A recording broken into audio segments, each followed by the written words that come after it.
final year we were waiting. Thanks for the thing. Oh, there you go. You're good.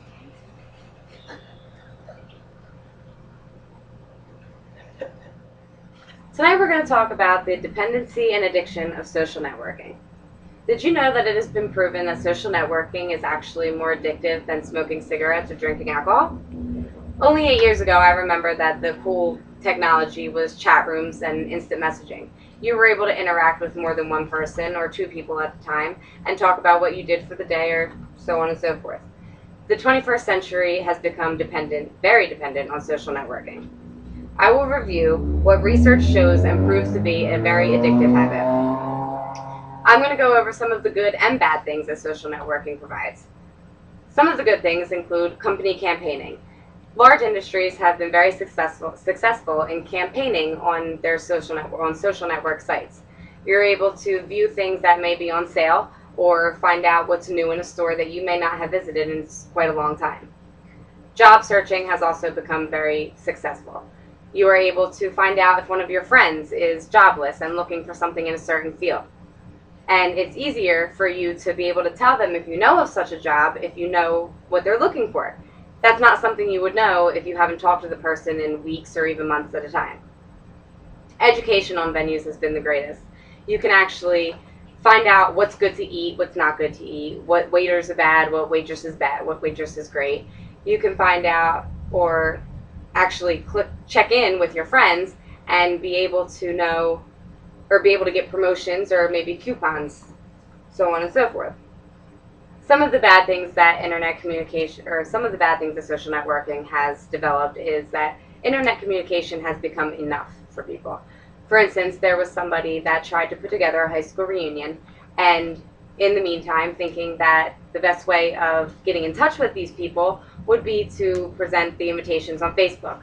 However, that ended up working completely opposite of how she wanted it to. These people were denying the invitations because there was no need to get together with their friends from 20 years ago. They're all friends on Facebook, so they're able to see what their friends are doing on a daily basis. They know what their kids look like, so there's no need to share photos. You know what kind of work they're involved in, and if they love it or hate it. However, it would be nice to see people face to face. Another bad thing that social networking has caused is gaming. We're letting these young kids play with slot machines and sell farm animals with fake money.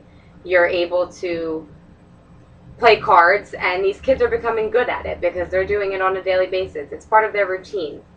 When they're old enough to do it for real, they're going to be addicted to it by that time. After doing it for so long and being so knowledgeable in it, they're going to want to do it with their real money, and that could potentially be dangerous for them in the future. Since we've talked about the good and the bad, now we're going to go on to why people want to be involved with social networking. What I tend to think of Facebook or Twitter or any of these sites to be is basically like a giant party. You're able to communicate with everybody and know what's going on in their lives at every second of every day, because most people update themselves and share things on a minute-to-minute basis. Everybody's interested in being at a party. You want to know what's going on. You want to know what you're missing. You don't want to miss anything. People have proven to actually be more friendly over the internet. It's easier to communicate and easier to be mad at somebody or easier to be nice to somebody when you don't have to look them in the eye.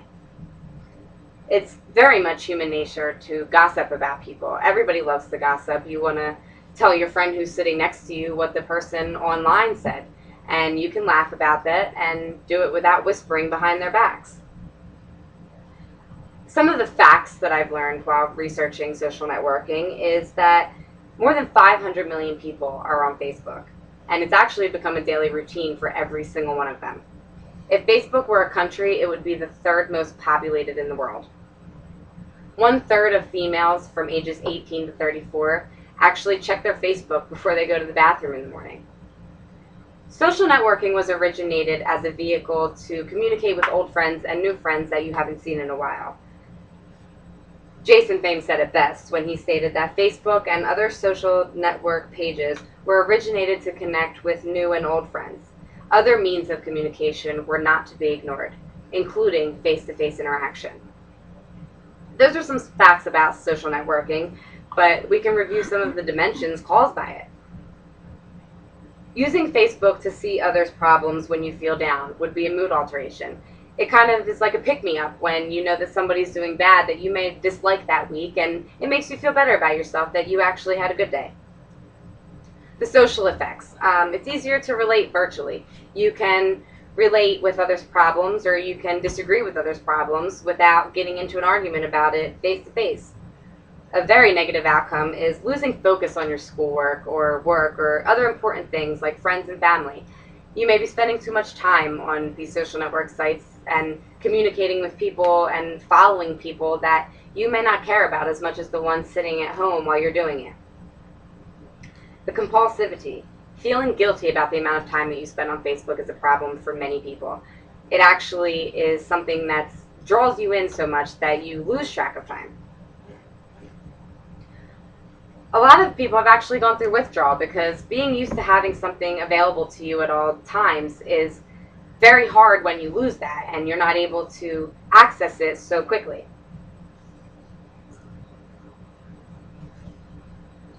What our research and discussion has proven is that although you may not feel as you're addicted to something, once it's taken away, you really do see how much time you've really spent on it. To assure you don't become dependent, schedule your time around these sites and do the things that are more important to you first before you get onto these sites. Now I would like to know if anybody has questions. Yes. Girl in the pink shirt. Do you believe that people who live by themselves tend to have a more addiction on social networking? Absolutely. They're more lonely, so to say. You can be sitting at home by yourself, and what else are you supposed to do? People don't pick up books nowadays. The easiest way to make yourself feel less lonely would be to communicate with others, and that's so easy with social networking. Oh, thanks. You're welcome. Alright, I have one. Have the games and activities you encounter through social networking with your friends take away social lives on individuals who are considered addicted? Absolutely. I believe that if you are gaming and on these sites for a large quantity of time, you're actually missing time, and you could go to the casino and play the games that you play online. I mean, there's no need to sit on the computer to do these things. Has privacy been tainted by the things people expose on Facebook? They have, but sometimes people allow that to happen. Something you may put on one of these social network sites that you're arguing with your loved one. That's not something that everybody needs to know. That should be kept in the privacy of your home. But people are used to announcing this now. It's become a form of communication, so to speak, even though it shouldn't be.